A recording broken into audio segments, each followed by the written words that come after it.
En 1958, la politologue Hannah Arendt publie La condition de l'homme moderne. Elle réfléchit notamment à l'évolution du mot travail. Pour elle, le travail, c'est la condition pour consommer ce qui fait vivre, produire du pain par exemple. Et puisque la finalité du pain, c'est le manger, alors le travail n'est que le versant de la consommation. Le problème que Hannah Arendt décrit est le suivant. Le travail moderne a englobé toutes les autres activités, et notamment ce qu'elle appelle l'œuvre. Une œuvre, c'est une création d'objets artificiels dans un monde naturel. Une table ou un manteau par exemple. Et notre but, ce n'est pas de le consommer, mais de nous en servir longtemps, pour se sentir stable en tant qu'humain dans un monde naturel. Mais quand le travail prend le relais, alors tout devient consommation. Dès lors, l'idée qu'accumuler du matériel pour rester vivant devient une évidence. Et là, c'est un problème. En 2026, notre travail, c'est l'élément central dans notre vie, autour duquel s'organisent nos journées. Nous voyageons en fonction de nos congés, nous nous détendons le soir, après le travail, mais plus qu'être un repère temporel, une condition pour gagner sa vie, il crée des croyances en nous, comme le montre Arendt. Le travail n'est plus un fait, il devient une morale. Le bien au travail, c'est l'efficacité, le dépassement, la flexibilité. Le mal, c'est le non-respect de la hiérarchie, l'indisponibilité, ou encore la flemme. Ok, donc travailler en 2026, c'est en faire plus, en faire mieux et avec le sourire. Donner tout ce qu'on peut au travail, c'est vertueux. Malheureusement, les conséquences ne le sont pas.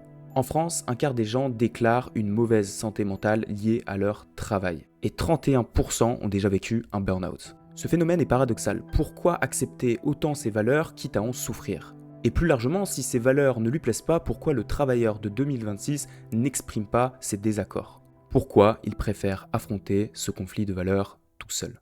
Ok, revenons un petit peu en arrière. L'esprit capitaliste a pour unique fin la recherche du profit. Pour ce faire, il met tout en œuvre pour y parvenir. Il développe un marché le plus large possible, et ce depuis le XVe siècle avec les grandes villes marchandes comme Venise, Florence ou Milan.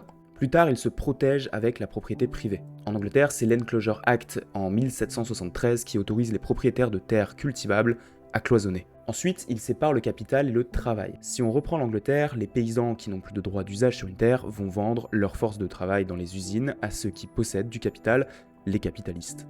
Plus tard encore, il élargit la concurrence. Le capitalisme cherche à se développer, et pour se développer, il crée des normes qui l'arrangent. En revanche, il ne se tire jamais une balle dans le pied.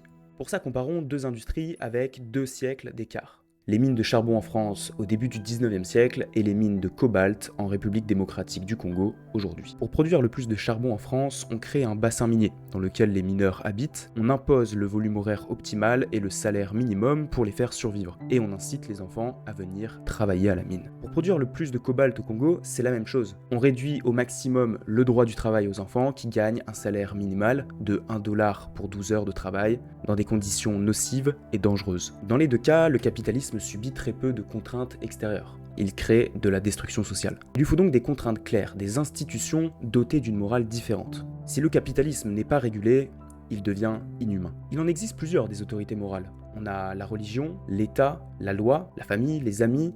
Chacun a une influence et une morale différente et permet de contrôler l'esprit capitaliste des individus.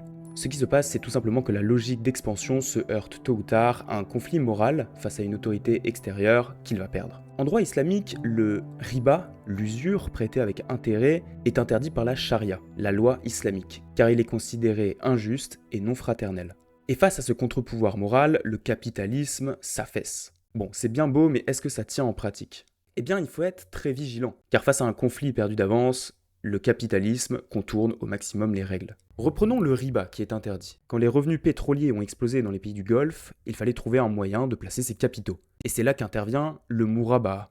Le principe du mourabaha est assez simple. La banque achète un bien et le revend directement au client avec une marge. Le client paiera à échéance. Cet outil il servait surtout au commerce pour rémunérer le stockage ou le risque commercial. Le problème c'est que le mourabaha, utilisé de cette manière, ressemble beaucoup au crédit immobilier classique. Ici, le capitalisme a utilisé un moyen halal de financement, mais qui vide en partie la substance morale de l'interdiction de la riba. Des exemples comme ça, il y en a plein. En France, la consommation de masse a fait très mal aux vertus portées par l'Église, comme la tempérance. Nous avons aussi toutes les pratiques lobbyistes qui influencent les décisions d'État. Ce contournement, il le fait partout, à toute époque, ce qui lui permet de tracer sa route, mais surtout d'affaiblir les autres autorités morales. Et plus il les affaiblit, plus il a le monopole de cette morale. Et plus c'est le cas, moins il y a de contraintes.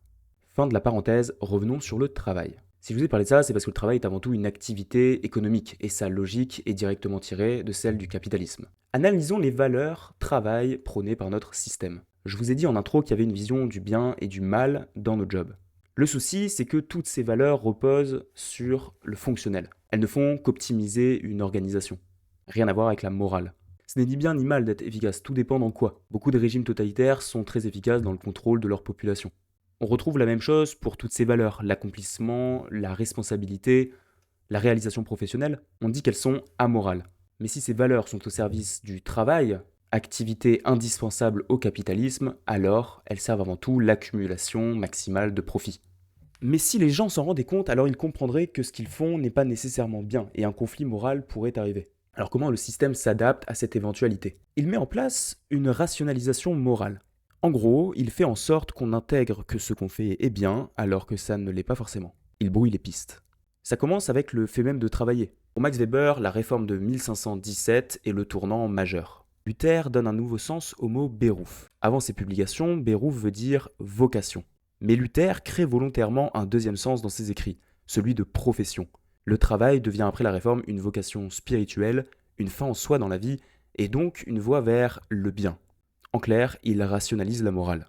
Quand la morale du travail sort de l'Église pour atteindre les sphères bourgeoises capitalistes, ce rationalisme évolue. La réussite ne s'obtient que par le mérite, et le pauvre est le paresseux, celui qui profite du système.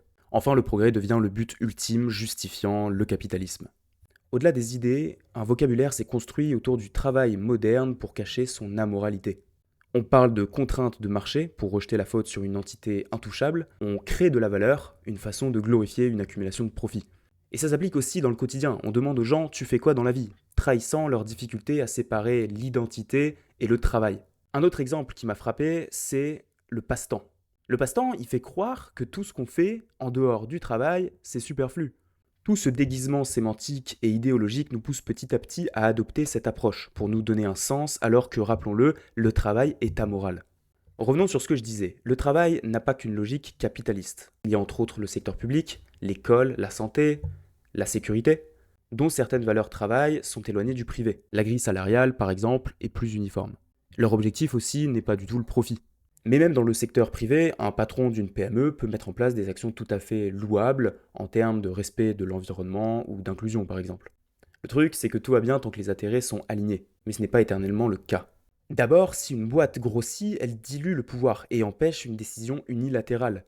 Si ta boîte entre en bourse, elle donne la propriété aux actionnaires, dont le seul intérêt commun, c'est le bénéfice. Mais même avant ça, elle fait en permanence des compromis pour être rentable et conserver, si elle en a, des valeurs non capitalistes. La réalité, c'est que la loi du marché passe toujours avant les autres lois. Sinon, le patron devrait arrêter son activité. Pour le public, il y a ce même compromis. Si on prend l'éducation supérieure, elle se privatise car les entreprises veulent des profils efficaces qui ont un savoir-être et prêts à bosser. Rien n'indique que cette privatisation ne va pas continuer et l'éducation publique va donc devoir se soumettre à une logique concurrentielle pour attirer les profils.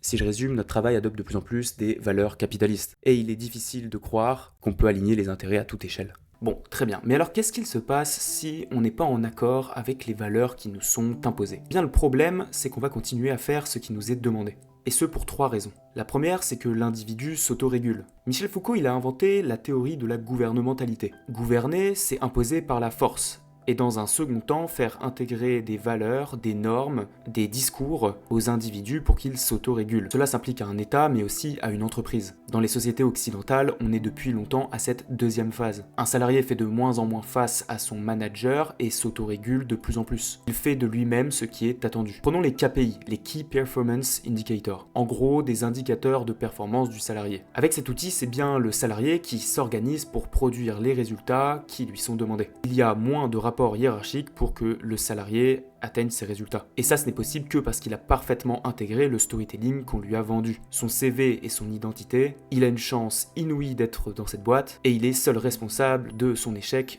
ou de sa réussite. Deuxièmement, l'individu, il est tout seul. Je vais parler d'individualisation du travail, et j'admets que c'est une vision assez française des choses. D'autres pays ont moins ce problème, notamment les pays scandinaves. Le cœur du collectif au travail, c'est le syndicat. On se réunit et on défend nos intérêts au travail. En France, il est passé de 30% à 17% dans les années 60, puis a connu une nouvelle chute dans les années 90 pour atteindre 10%. Une des causes est l'amélioration des conditions de travail durant les 30 glorieuses, donnant moins d'intérêt à se syndiquer. Il y a aussi un phénomène de passagers clandestins. Ici, un salarié peut estimer qu'il n'a aucun intérêt à se syndiquer, puisqu'il récoltera les bénéfices des négociations syndicales sans se syndiquer lui-même. Et ça, c'est justement moins le cas dans des pays scandinaves dans lesquels l'indexation d'un salaire est très fortement liée à l'adhésion à un syndicat. Ce phénomène, il est problématique pour notre sujet, car si un syndicat servait surtout des intérêts économiques ou professionnels, il apprenait avant tout à entrer en conflit. Et ça passait notamment par les grèves, les négociations. En gros, il éduquait à la contestation.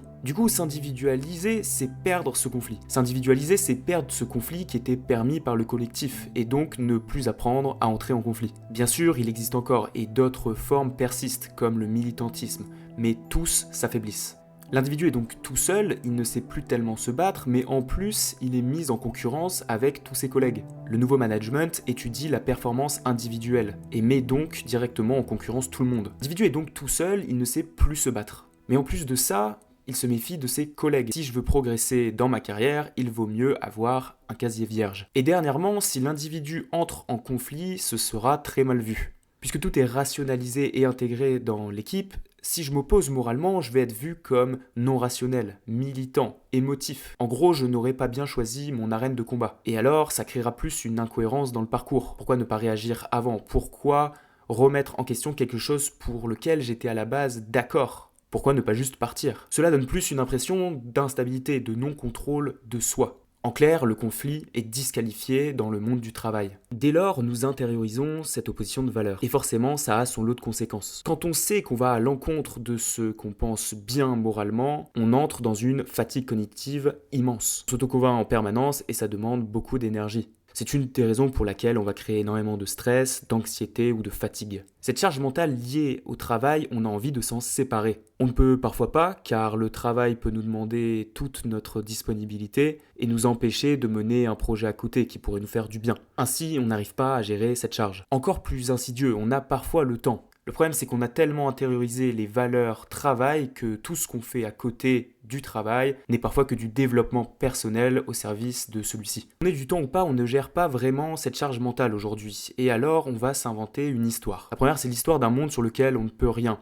Un monde qui serait beaucoup trop complexe pour qu'on ait la moindre influence. Ça, c'est du déni de réalité. La deuxième, j'y ai pensé en écrivant la vidéo. J'ai fait des recherches et je n'ai pas forcément trouvé un concept qui soit précisément celui que je veux dire. Alors je vais l'appeler le projet dans le futur. L'idée est la suivante. Je veux me lancer dans un projet en accord avec mes valeurs car je n'aime pas trop le système. Mais je n'ai pas encore toutes les armes en main. Il me manque des moyens pour me lancer, soit intellectuels, financiers ou humains. Et ça, c'est le projet dans le futur. Je dois d'abord cocher la case réussite professionnelle avant de pouvoir réaliser ce que je souhaite vraiment. En gros, je ne nie pas mes responsabilités cette fois-ci, mais je les remets à un plus tard lointain, soulageant ma conscience. Ce sont donc des comportements non pas rationnels, mais destinés à nous protéger, à ne pas nous faire souffrir. En clair, nous sommes les victimes d'un désaccord qu'on ne peut pas exprimer. Et cela nous handicape au quotidien. Je suis très preneur de vos retours. Si vous avez visionné jusqu'ici, vous vous dites peut-être que changer de rapport au travail n'est vraiment pas si simple. Et je suis 100% d'accord avec vous. Cela pourrait prendre une vidéo entière de trouver des moyens de reconfigurer son cadre moral. Quelques intuitions semblent valables. Se réinsérer dans un collectif ou poser des limites claires en milieu professionnel.